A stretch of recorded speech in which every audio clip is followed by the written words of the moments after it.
This film is about the Moroccan LGBTQ plus youth, and I wanted to show them in a happy place, although there are a lot of violence against them, the laws against them. But I wanted also to show that they are capable of being together in a happy solidarity.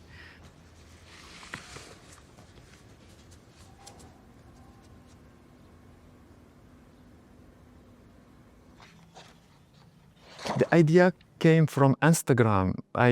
When 2016, I joined Instagram and I immediately was intrigued who are the gay people, the lesbian people, the transgender Moroccan people on Instagram. And I remember I found a gay teenager who was a baker in Ouarzazate. I found his Instagram page and I was extremely moved by the way he was showing his life. He was just, I think, 15 or 16. And it was for me the proof that gay people do exist in Morocco. So they deserve a film showing how they exist. Whatever society is saying, whatever the laws are saying, they do exist. I just invented another friend to that baker from Ouarzazate, and I made the film.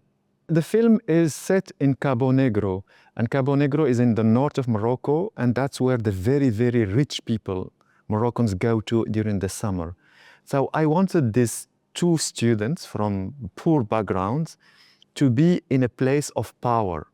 So just the fact that they are there as gay people, as lesbian, and the fact that they don't have problems with themselves. The problems is not in them, is the power around them. The villa represented that power. And they go there and they have to face the signals of the violence against them.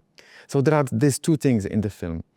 They are capable of creating a solidarity between them, the gay student and the lesbian student, but the world, the power, is still sending them violence, and they have to resist to that. I grew up as a very, very lonely gay boy and gay teenager. I was born in 1973.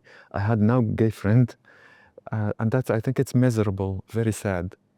And I wanted in this film to show the opposite, that gay people can find themselves and create solidarity, create friendship, and with this friendship, they can be happy just among themselves.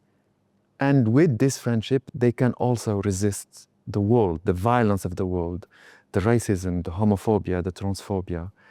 And to show this image of the youth of Morocco today is something that is very important. And I think the Moroccan youth today, not all of them, of course, but some of them, they understood they should not wait for the laws to change in order to be alive and happy and to create solidarity among them.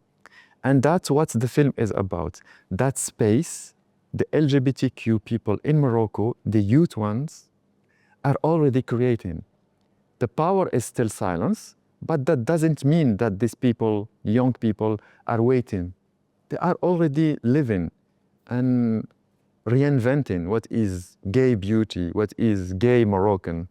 And that's, for me, the true revolution, and that's hope.